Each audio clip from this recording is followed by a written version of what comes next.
Bonjour les gens de l'association Québec-Compostelle. J'ai eu la bonne idée de me filmer en train de monter. Je suis en direction de la fameuse croix de fer, Cruise de Pharaoh. Je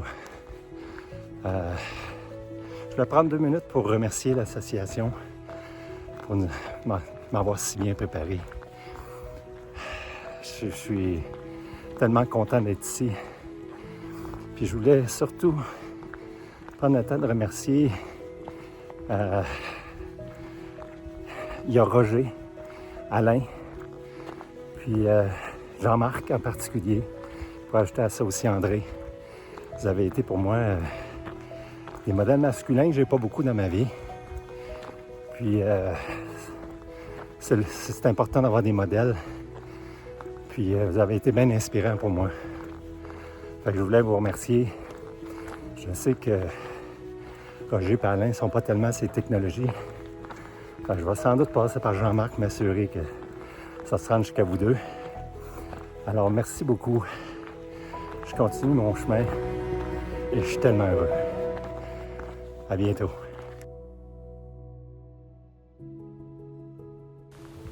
Carmen, ce message de Marco me va droit au cœur et résume tout à fait ce pourquoi les bénévoles de notre association s'impliquent.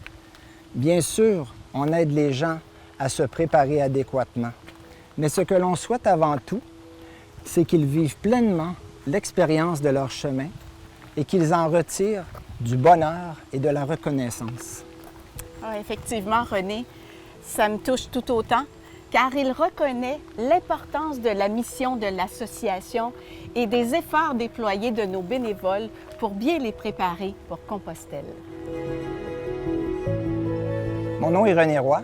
Je suis bénévole à l'Association du Québec à Compostelle-Estrie depuis plus d'une dizaine d'années, tout particulièrement impliqué pour le volet des communications. J'ai donc eu le privilège de participer à toutes les étapes de réalisation de cette série d'émissions consacrée à notre association. Je m'appelle Carmen Gatien. Je suis également impliquée depuis plusieurs années au sein de notre association du Québec à Compostelle, dont quelques années à titre d'animatrice du comité régional de l'Estrie. Nous vous souhaitons la bienvenue pour cette série de 3 émissions qui vous aidera à réaliser votre projet de marcher un chemin de Compostelle ou vous en donnera le goût. Bonne émission!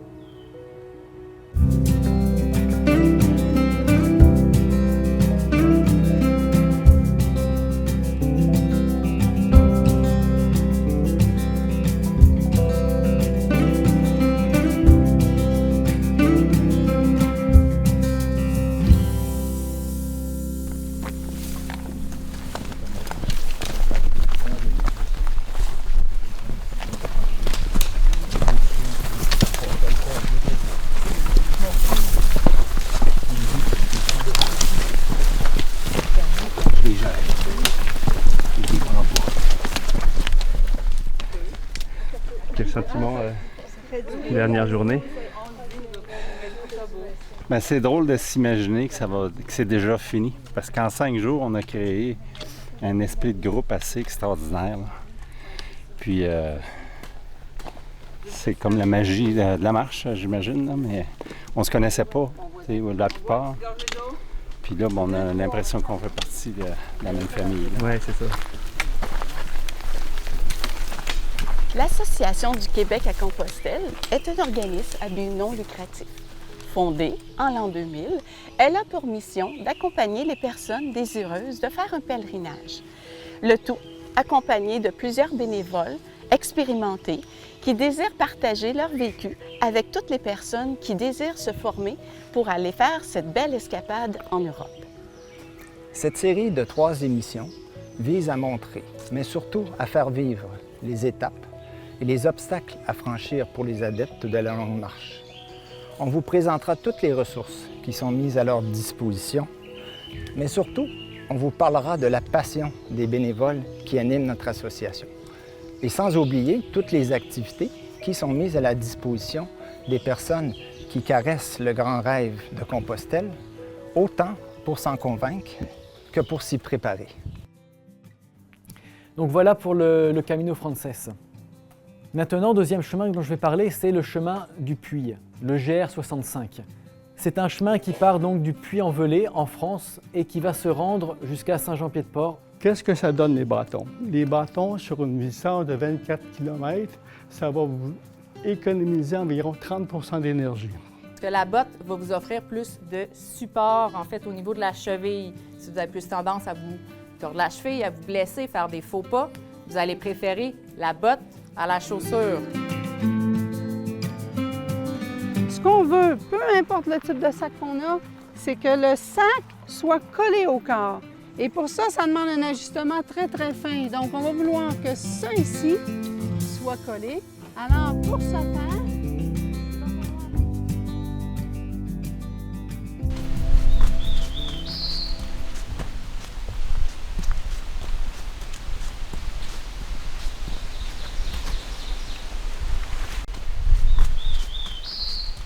les origines du pèlerinage à Caire remontent au 9e siècle. Un ermite a vu une pluie d'étoiles le guidant vers un champ où on trouva le tombeau de Saint Jacques l'apôtre.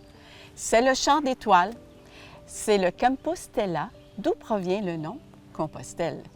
La nouvelle se répand et attire des pèlerins de plusieurs horizons. À partir du 12e siècle, le pèlerinage prend beaucoup d'ampleur, mais plus tard, à cause des guerres et des changements dans la société, sa fréquentation diminue beaucoup. Le pèlerinage à pied vers Saint-Jacques-de-Compostelle ne reprendra vraiment que dans la deuxième portion du 20e siècle. En 1986, l'UNESCO déclare Santiago de Compostela patrimoine mondial de l'humanité et, l'année suivante, en 1987, le chemin de Compostelle est déclaré premier itinéraire culturel européen. Dès lors, l'engouement qu'il suscite augmente sensiblement d'année en année. Des hommes et des femmes de toutes générations, de toute provenance et de nationalité viennent pour le découvrir. Seules les motivations ont évolué depuis l'époque lointaine du Moyen Âge.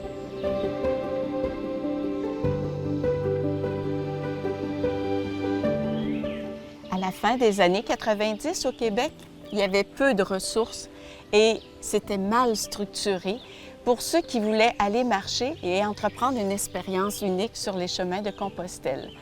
On réalisa rapidement qu'un besoin se faisait sentir de se regrouper et de partager les connaissances acquises. Naîtra, en octobre de l'an 2000, l'Association du Québec à Compostelle. En Estrie, messieurs Gérard Poulain et Bernard Desruisseaux, avec 9 autres pèlerins ayant marché sur les chemins de Compostelle, discutent de la formation prochaine d'une association québécoise qui regroupera plusieurs régions. Une rencontre informelle se tient à Sherbrooke en vue de créer le regroupement tout-estrien qui obtiendra son statut officiel en février 2001.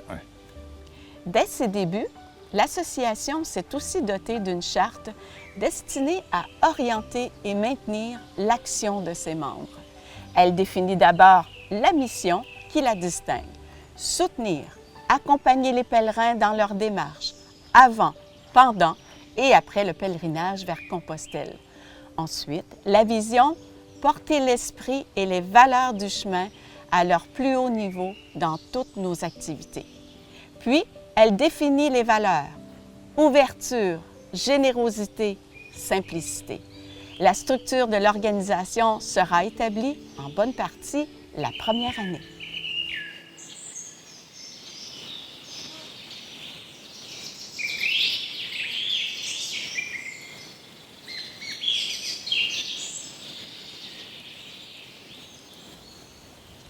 Presque toutes les raisons peuvent être valables pour entreprendre un projet de longue marche vers Compostelle ou ses équivalences au Québec, à condition que cela suive une démarche de réflexion et qu'elle s'appuie sur des motivations fortes.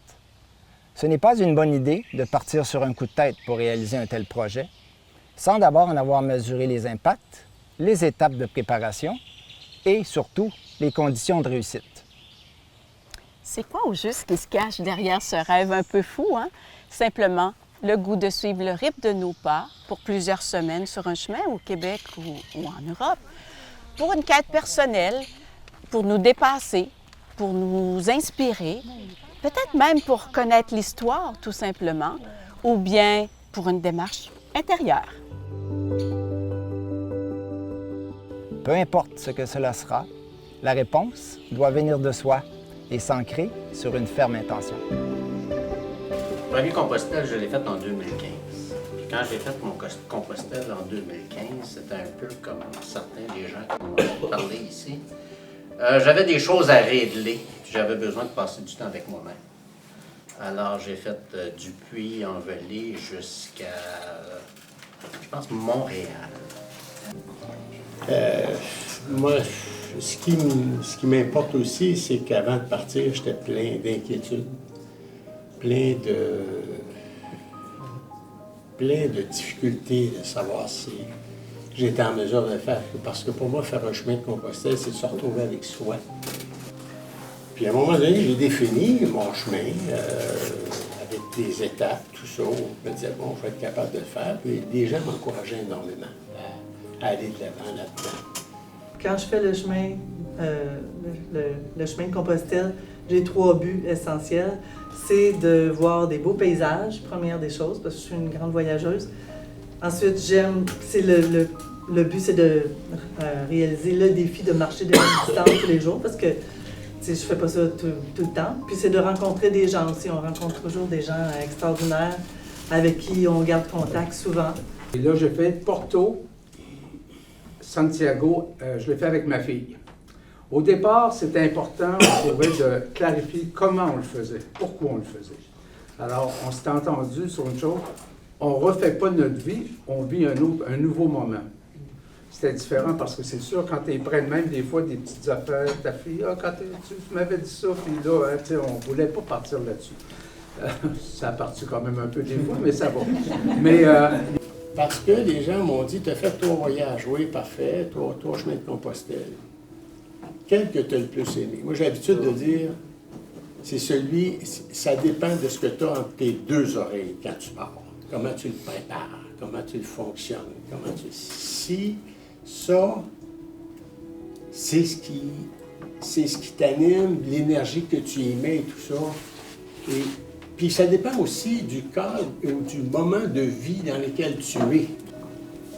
J'avais jamais voyagé, puis là, je faisais tout seul, puis fait que, imaginez-vous, on vit toutes les anxiétés, mais là, les anxiétés étaient au bout. Mais ça, ce voyage-là m'a apporté tellement, jamais je vais retrouver ce que ce voyage-là m'a amené comme développement personnel. De se retrouver avec soi-même, d'être vraiment connecté à soi-même, puis de passer du temps pour soi. C'est vraiment à chaque fois, c'est un cadeau que je me paye. Je me dis, je me paye du temps de qualité juste pour moi, je le fais juste pour moi. Ça a l'air égoïste des fois de dire ça, mais je me dis, c'est une qualité de vie, puis ben pourquoi pas, là.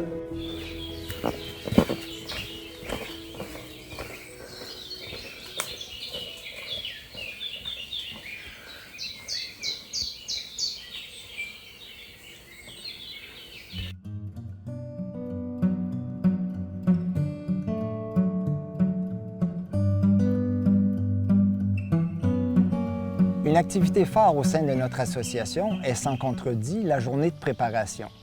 Parmi les thèmes discutés lors de cette journée, on aborde d'abord ce que peut représenter l'expérience d'un chemin de Compostelle et sa popularité au fil du temps et de son évolution. La journée de préparation est la façon par excellence d'obtenir une tonne d'informations sur les dimensions pratiques du pèlerinage. Bien sûr, il sera surtout question de la préparation matérielle, incluant le sac à dos, son contenu et son ajustement, les bâtons, les chaussures, le secret d'un habillement adéquat, sans négliger la préparation physique et des conseils pratiques pour prévenir les blessures, telles les ampoules. Et que dire de la préparation psychologique, si importante dans cette démarche? Car à l'association, on aime dire qu'il ne s'agit pas simplement d'une marche, mais plutôt d'une démarche. Les aspects logistiques tels que le choix de l'itinéraire, les transports, la trousse des premiers soins, ainsi que le budget, la crédentiale, les particularités culturelles, la marche en solo, en couple ou en groupe, de même que l'alimentation, sont aussi au programme.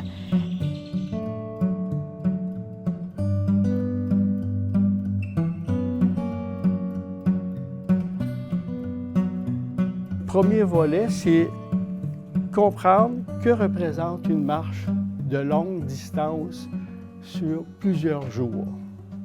Ça veut dire quoi? Il y a quelque chose d'abstrait là-dedans.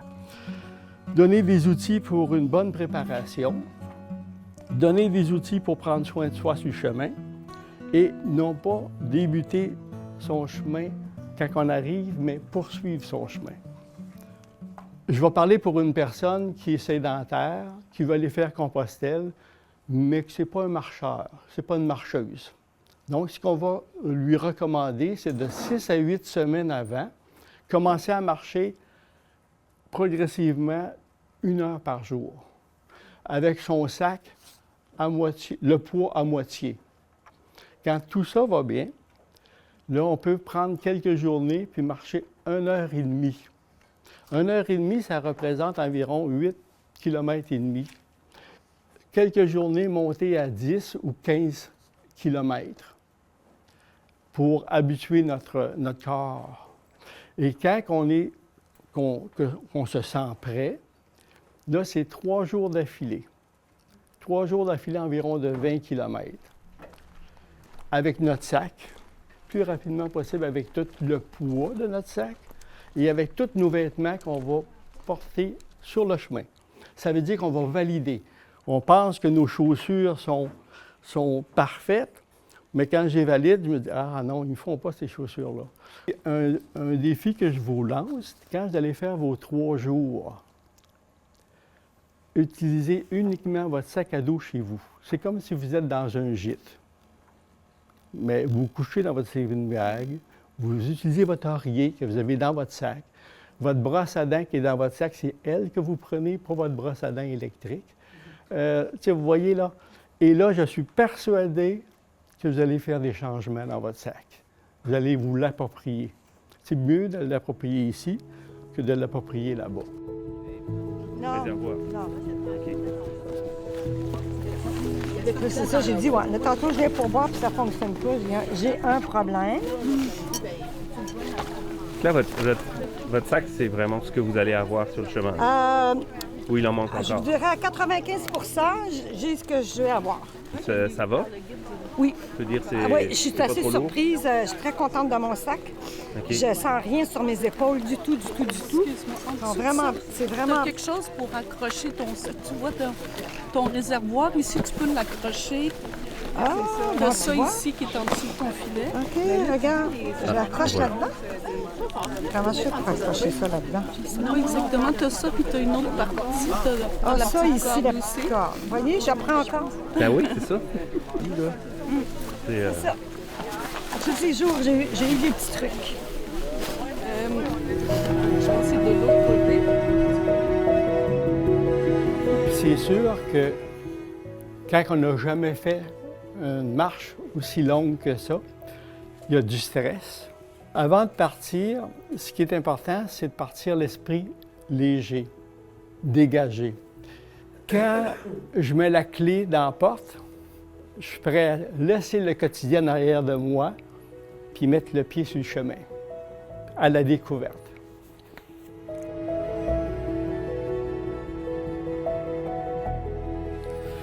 Là, j'ai du contrôle sur ma condition physique, j'ai du contrôle sur mon matériel, mais mes émotions, c'est mon mental. Est-ce que j'ai du contrôle là-dessus? Tu sais, une journée, on passe une journée qui fait super beau soleil, puis versus le lendemain, il pleut. Est-ce que moi, je change beaucoup de caractère? Est-ce que ça reste pareil ou bien comment que je suis affecté par les irritations? Quand je suis parti sur le chemin, moi, je me suis donné 3 objectifs. 0 chialage, j'accepte tout, puis quand il y a des problèmes, mode solution. Donc, je suis parti avec ça.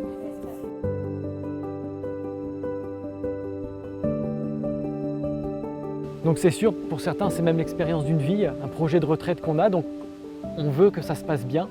Donc c'est très rassurant d'avoir des passionnés qui vont être capables de nous conseiller, des passionnés qui ont l'expérience, des gens qui connaissent ça, qui ont fait plusieurs chemins, donc qui vont être capables de nous dire tel chemin je te le conseille, tel chemin non, ça c'est plus difficile. Et puis c'est ça là qui savent qu'est-ce qui par leur expérience, des choses bien, des choses moins bien. Puis avec plusieurs bénévoles, ça permet d'avoir plusieurs versions différentes en plus de ce qui est à faire ou à ne pas faire. Le chemin de Camino, c'est un chemin de croix, un chemin de joie, puis un chemin vers soi. Le chemin de croix, bien, vous allez avoir des cailloux dans l'engrenage, c'est sûr. Mais les solutions ne sont jamais loin sur le chemin. Le chemin de joie, c'est que c'est sûr que vous allez avoir des super beaux cadeaux, des choses que vous ne vous attendez pas, que c'est merveilleux. Vous allez apprendre à dire merci par toutes les belles choses que vous allez rencontrer, des moments magiques, des moments de surprise, des moments d'émotion aussi. Ça fait toute partie de ça. Mais le plus important, c'est que c'est un chemin vers soi. On va là pour rencontrer notre cœur puis notre âme. Quand je suis revenu pour résumer mon chemin, mes 2 chemins, c'est comme si mon âme avait pris une douche. Puis moi, ce que je disais à un moment donné, souvent, je ne peux pas être plus heureux que ça. Je ne peux pas être plus heureux que ça. Je ne peux pas être plus heureux que ça. Puis surtout, quand on peut marcher tout seul dans notre bulle, vous recevez le plus beau cadeau que le chemin peut vous offrir, c'est le moment présent. C'est très difficile de vivre le moment présent. On est toujours un peu avant, un peu après. On essaie de planifier des choses, mais juste vivre le moment présent, juste être au-dessus de nos bottines, on a la chance de vivre ça là-bas et c'est une immense, immense richesse.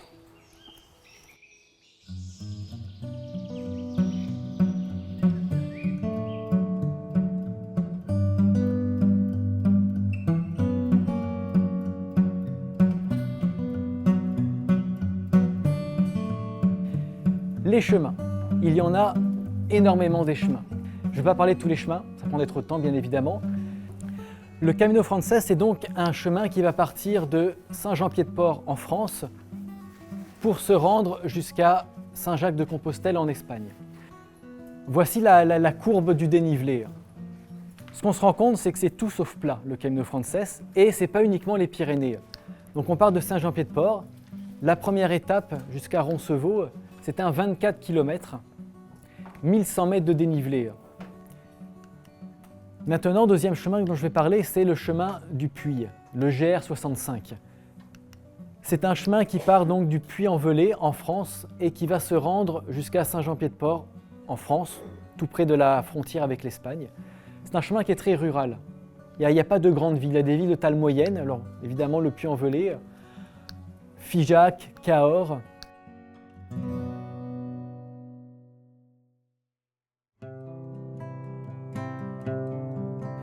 Alors une fois que j'ai mon chemin, je me suis renseigné dessus, la question qui va se poser, c'est quand est-ce que je vais partir? Alors les facteurs qui peuvent jouer, il va y avoir le lever du soleil. Si on décide de partir au printemps, comme mai, juin, le soleil va se lever tôt. Donc à 6h, 6h30, on va se lever, il fera déjà jour. Ensuite, c'est le climat qui va jouer. C'est sûr que la France, à partir du Puy, l'Espagne, là, en juillet-août, c'est extrêmement chaud. Il y a même un chemin là, que Anne-Marie a suivi, là, la Via della Plata, c'est un chemin qu'aucun pèlerin n'emprunte en été, c'est beaucoup trop chaud. On l'emprunte ou au printemps ou à l'automne. Donc, c'est important d'avoir ces informations. Puis, toujours pour l'eau, oui, l'eau est abondante sur le chemin, mais vous pouvez arriver à un moment dans un village où normalement il y a une fontaine, et puis ben là, la fontaine est fermée. Ensuite, autre chose à regarder, c'est les informations sur les refuges. Le nombre de lits dans le refuge, parce que parfois il y a des localités, il y a un refuge, mais il y a 10 lits. À l'inverse, dans les très grandes villes, vous allez avoir des refuges avec parfois plus de 100 places. Espagne, Portugal, les refuges, on appelle ça des albergues, donc albergues, et c'est réservé uniquement aux pèlerins. Vous allez présenter votre crédential, le passeport du pèlerin, et vous aurez accès aux hébergements. Quelqu'un qui n'a pas de crédential ne peut pas y dormir. Et surtout, ne pas négliger les hébergements dits donativo. Donc donativo, c'est quand il n'y a pas de prix affiché, je donne ce que je veux. Ce que je veux, ça peut être 0, ça peut être 50 €. Souvent, dans ces hébergements, en plus, il y a les repas qui vont être fournis. Et souvent, c'est des repas communautaires. Donc on demande à chacun de participer, d'être présent, et même parfois de participer à la préparation. C'est des moments d'échange vraiment uniques. Mes meilleures expériences de pèlerins, je les ai vécues dans des donativos. mais moins bonnes, je les ai vécues dans des refuges privés où j'ai payé le plus cher.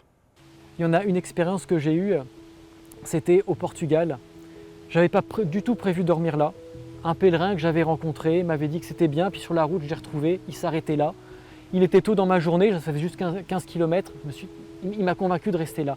Et là, c'était une dame qui nous recevait, donc c'était vraiment c'est une maison individuelle, et on soupait le soir avec son mari, avec leur fille.